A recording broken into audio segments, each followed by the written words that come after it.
You're listening to Off to Market with Scott Farley and Hamish Chadwick.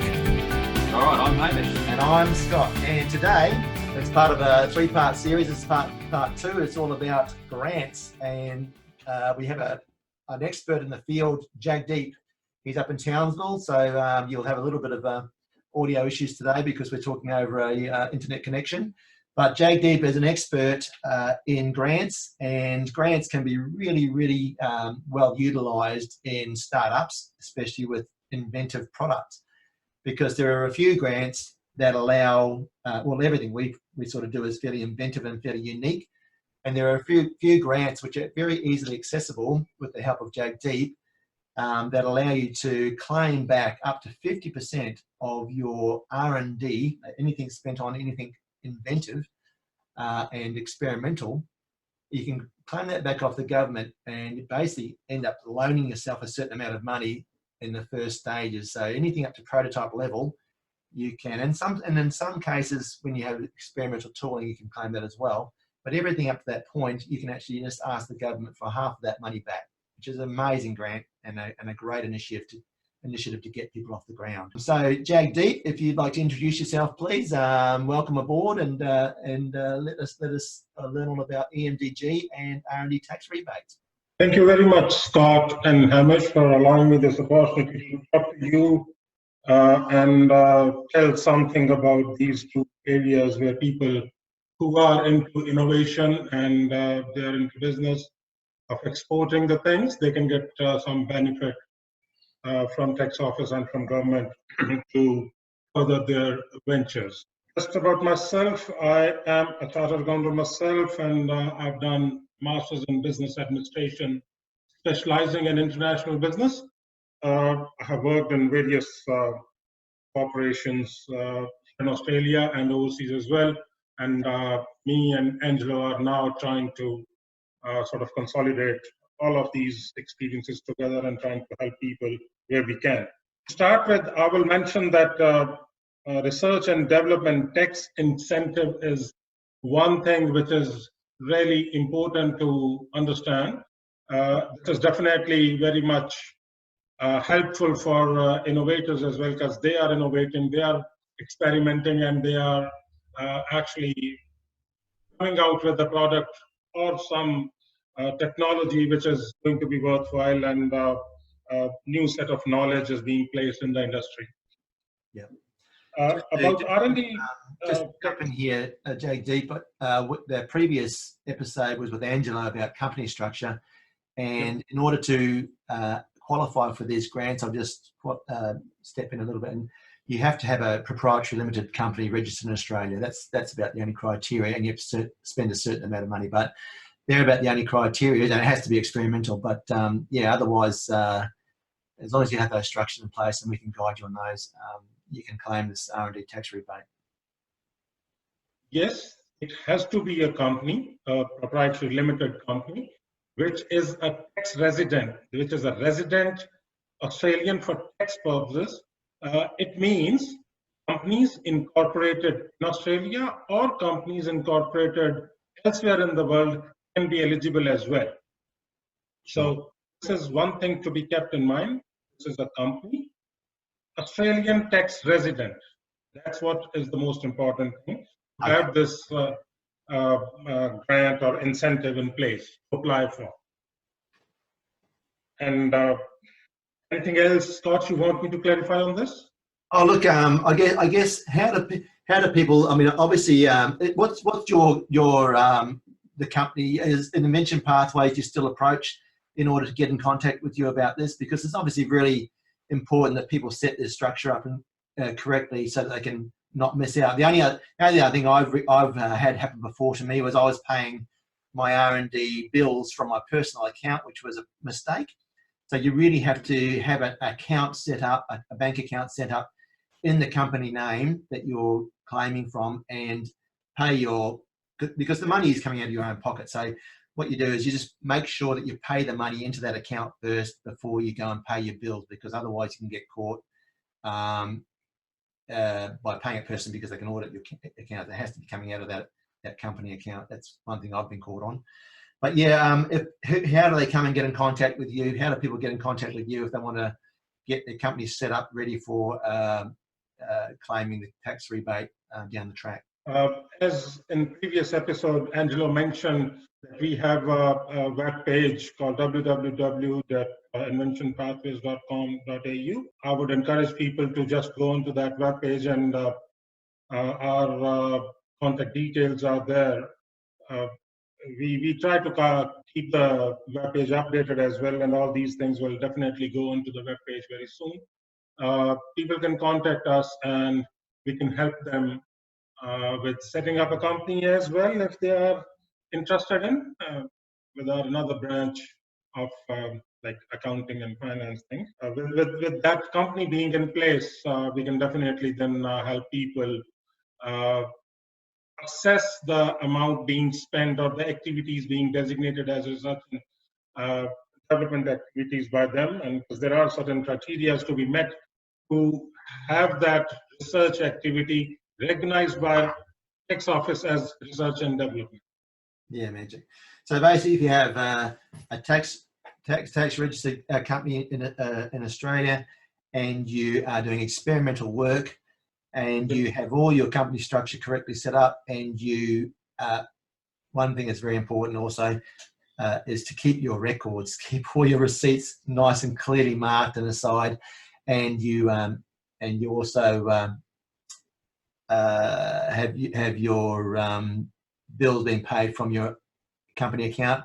These are the sort of things you need to put in place, and then Jagdeep can help you with the rest of it, and claims and forms and all the rest of it that need to be done to claim that money. And it's basically a lovely little check that comes back from the tax office after you've spent the money and a year of development, and you basically get a check back that you can use to further develop the product. And it's always very useful at that point.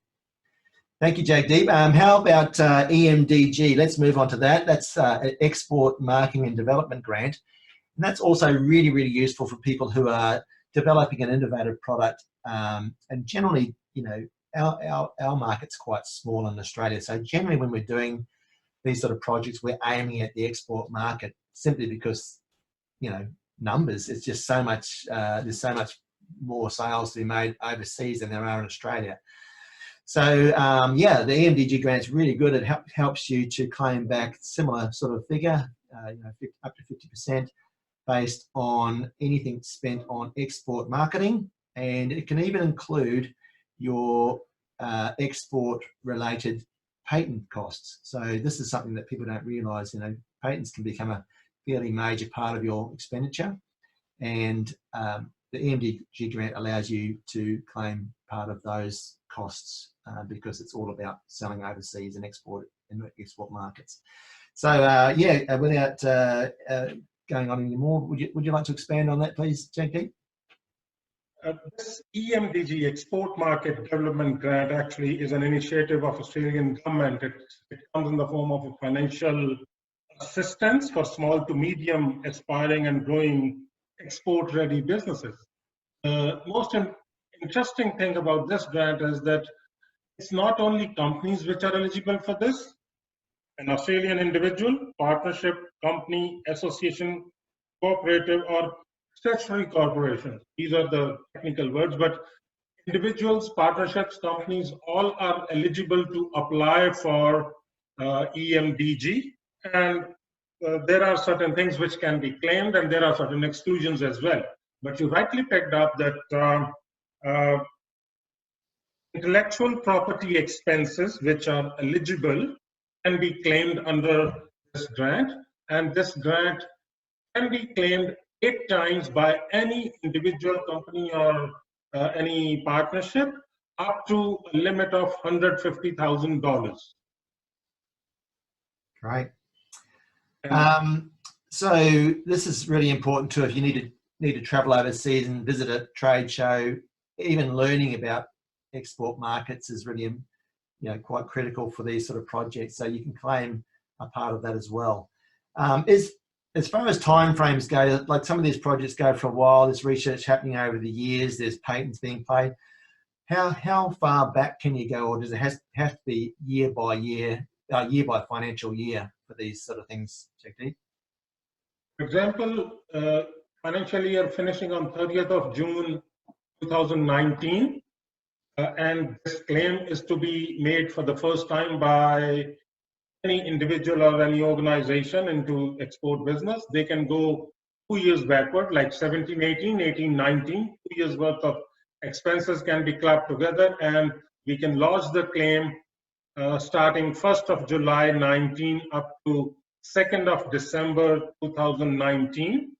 If this claim is to be lodged by the assessor themselves or the beneficiary themselves, but there are consultants who can do it. They are registered with Austrade, and there is an extended time limit for them up to 2nd of March or something like that.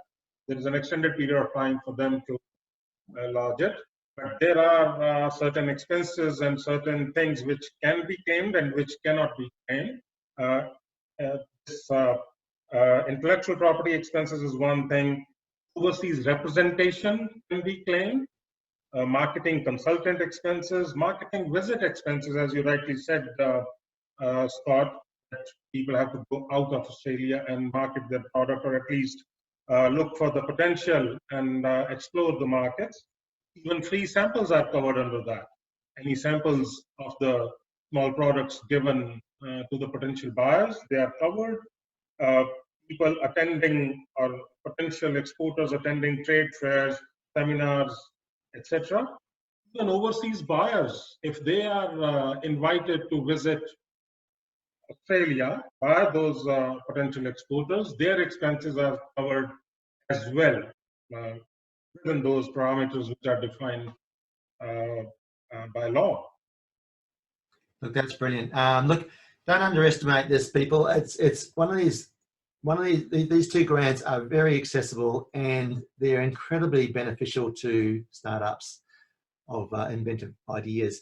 Look, the one thing I just have to emphasize, we've had so many people over the years who just haven't set the company up correctly, or they haven't spent money through the right channels, or they haven't collected their financials correctly, or they've just missed deadlines, and it's just heartbreaking to see this money just disappear when it's available to help you.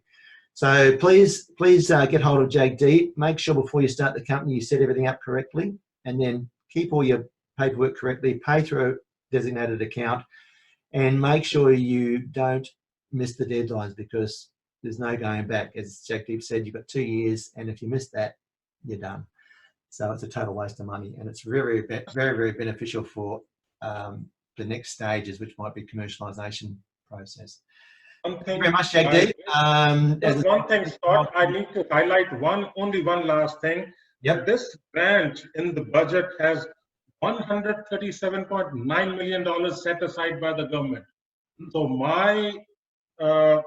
these words which I'm using is that people need to come forward and claim this. People do claim this. Last year, $131 million were claimed by 3,000 odd businesses or people who were intending to do exports. So my word of wisdom, I can say, is please come forward and apply for this.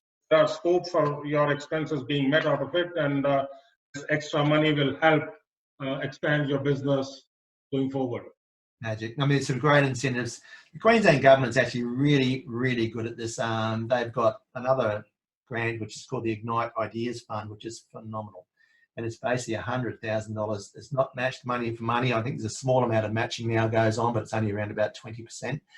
But it's you're going to spend that without blinking. So there's a lot of things you can look into. We haven't got time to go into all of them today, but there are some really good incentives out there. There's federal grants, there's national grants, there's grants for minority groups that can be accessed. The R&D tax rebate and the EMDG grant are still by far the easiest to access, and as long as you follow a few small simple rules, they're very easy to get, and then you'd be mad not to go and try for them.